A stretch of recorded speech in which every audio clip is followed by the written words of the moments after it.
Hi guys, it's me, Ruowen Huang. Before I begin, let me first introduce myself. My name is Ruowen Huang. I'm an author, spirit coach, and also a psychic. It has been a really long time that since I last did my broadcast. Not too long. I think I did my 500 episode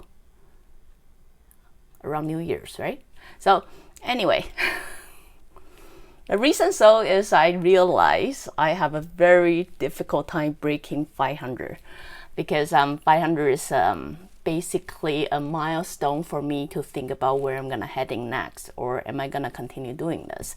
But since I still have so many questions in my head, I am going to continue doing the broadcast wherever it lead me, even though the number I may or may not like it.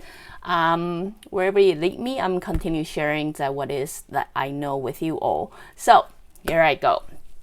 I'm gonna break my 500s with 501 psychics do and don't. Why do I want to talk about this episode is because as many of you must start to get more aware, like there are more and more people become more sensitive. They start to talk about their sense, they start talking about their seeing vision, or they see their past life or whatever, etc. So when it used to be fun when you listen to other people talking about it, but when you become one of those, all of a sudden you do not know what to say, or what should I talk about, what should I not talk about.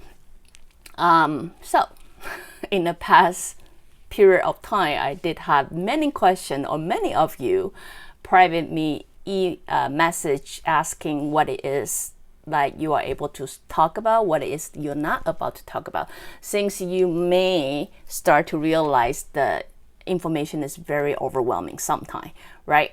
So since I do not speak for all psychic, I can seriously only speak for myself. I will share my personal opinion with you guys. Psychics do and don't.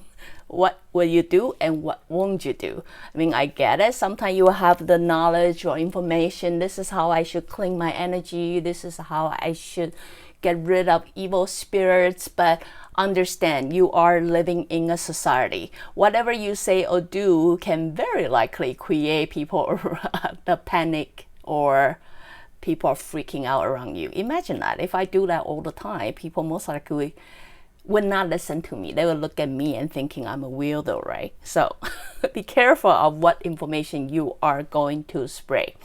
So here we go. While you got all the information that there is that you may collect from whatever sense that you have, what information do you share and what information don't you share? I personally will share the information that will actually help people, like actually calm people's mind.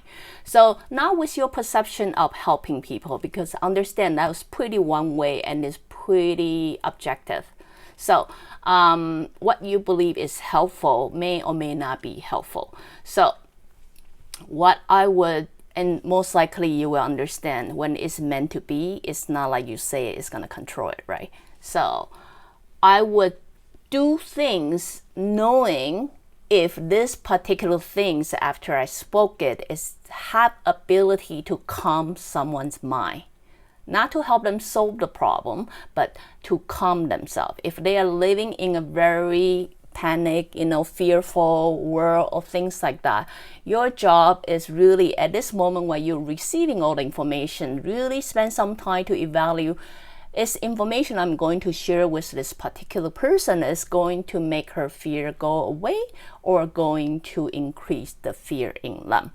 It's very often I run into people, psychic, they don't know who I am, I don't know who they are, but they have urge to share their information with me.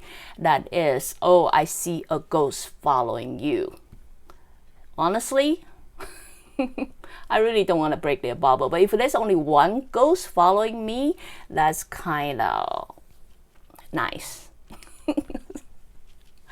So what I'm saying is, imagine today if I'm a psychic, whatever you tell me, there's a ghost, something following me, there's a bad karma. I mean, really, what are you gonna do about it? Like, And this is on the condition I'm a psychic. Imagine most of the people who do not see, they live their life just fine. And all of a sudden they got this information about, hey, there's a ghost following you. Is that going to make them freak out, or you think that's gonna calm their mind? I mean, come on, do the basic judgment. Anything that come out from your mouth you have to be responsible about it. You have to be able, or at least have ability to think where this information is gonna lead them. So does that mean that you don't have to share it, that you always keep it to yourself? No. Your job as a psychic is try to figure out a solution for them. So you can share the information if you do find out a solution for it. So, for example, if you do know how to get rid of ghosts, or if you do know a way that they can self-protect themselves so they no longer attract those kind of spirits around them, then do share those kind of information. But don't just leave a drop and say, hey, there's a virus gonna kill everybody. Okay then. What are we gonna do next? I mean, those are something that you actually have to think about. So not simply just go out and throwing bombs everywhere. Now I'm gonna tell you why. As a being under the universe, everything that you throw out there, you're gonna have to collect back sometime. So if you throw the ill intention, you throw the intention of trying to scare out people, you most likely will live in that kind of environment as well, because energy go and energy come back. So in order to come, if you're able to calm other people's mind, you most likely will get the same energy back to you as well. So I will do share. If you are able to say something that make people feel better, or you're able to have a solution, but not simply just point the finger. Don't just point the finger. Don't just leave a bomb and not giving people a solution. Honestly, those people don't see the ghost. Even by you telling them seeing the ghost, now they're gonna go home freaking out. And then the accumulate energy, where do you think it's gonna go? It ain't gonna go to them. It's gonna come back to you. So by them worrying about, continuously fear there are going to be some ghosts haunting them while they are asleep, while they're awake, and doing them harm, provide them with a solution. Does that make sense to you all? I break it down to really simple. Don't behave. If you want to meditate, you want to clean the spirit, bad evil spirits, you want to really purify yourself in a way, I would do it, try to blend it into the exercise. I get it, a lot of time you have to have some weird form, not weird, you just have to have a ceremony, you have to go whole night, you have to lit the candle, lit the incense, blah, blah, blah, blah, blah. Blend it in. Blend it in. Anything you say or do, observe your environment and think about how it's gonna impact, because it's not just about you. It's about the environment that you try to create for yourself as well. So I would simply look around and then see how I can blend it into my daily life. If I need some quiet time, then I will create some me time for myself. If meditation is important for me, then I would tell people, listen, I need some time to meditate right now.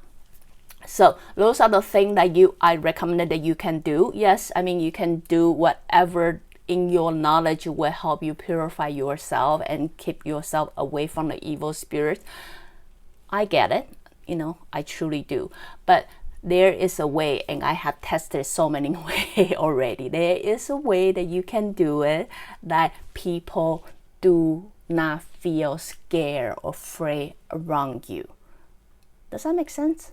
So don't start speaking the language you don't understand. Really, what's the purpose that you speak the language you do not understand? Do you know what I meant? So do not start doing big movement, unexplainable, or things like that. I personally would like to choose a quiet space too. That is, if there's nobody around me, I have my own zone. I might do in my bedroom, or I might have my own coffee shop, or etc. The reason of that is sometimes you just simply don't want to explain yourself that what it is that you are doing, but you also don't want to cause all the tension around you, because if the moment you start creating the tension around you, the whole process of meditation is basically useless. You know what I mean? So whatever you give out, you're focusing on, I'm just going to clean myself. But meanwhile, people continuously throwing the fear around you. So it's a very quick episode, but let me sum it up for you. Yes, I can still talk non-stop forever, but let me sum it up for you. As a psychic, you can do one thing. If whatever language, whatever information is able to soothe someone's mind, it doesn't matter. It could be the past life, it could be anything. But if you want to share that information, do provide the solution to it. Most likely, I would not even bother to offer information unless people ask. The reason of that is once people ask, they're open to receive help. But if people don't ask, you voluntarily offer that information, it most likely would just cause the fear in them, especially when they don't have solution for it. Don't do anything that will create more fears, unsettled feeling, or by the time they go home, they're gonna worry about it all the time. If I'm talking to someone who do not see the ghost, and I have a way to get rid of the ghost, I mean, I get it. Most of you don't want to waste your energy. So I'm going to give you my example. My example is, if cleaning this ghost take nothing to me, I might, at the meanwhile, talking to them, having a conversation with this particular ghost. Do you want to come home with me? Do you want me to help you figure out a way? But if this is obviously way too much trouble for me to take care about, I would look at this particular person. Hey, how's your life? Is everything going well? If it's not going well, do you want to share with me something? Is there anything I can help you with? Believe me, usually that particular person's higher spirits will be able to ask them to pour out things for you. So those are a couple of things. Or you can start offering consultation service. People can book the time if they really feel their life is in struggle, and maybe you can help. When people come to you seeking for help, then most likely they're opening their channel or welcoming help to coming in. At that time, as I say, you don't just tell them, hey, there's a ghost around you, without offering help. You have to have a solution. That's basically what I'm saying. So don't do anything that would generally create more worry, more fear. Another thing in the Chinese belief is there are a lot of secrets we're not supposed to reveal. So even if I see things in advance, I know things I'm not supposed to share with you. Chinese psychics say that a lot. From my past experience, I got one knowledge, honestly. If it's not meant to be shared, you're not meant to talk about it, you will not even see it. Like really, you will not even see it. Most information out there is open to share, open for everybody to access. If it's not you, it'll be someone else. So save that, because I honestly realized that sentence never made anybody feel better. That sentence simply made people feel more worried. Oh my God, what it is that he's not sharing with me? It must be something bad. Where do you think this energy is gonna go? You're gonna come back to somebody, right? So that's my very basic Psychic 101. Hope to help many of you who is newbie psychic. I don't know. I mean, but hope this one helped. Again, if you like what I'm doing, you can always join me live on Facebook, or go to subscribe my YouTube channel or my website, ruowen.com. Till then, next time. Bye now.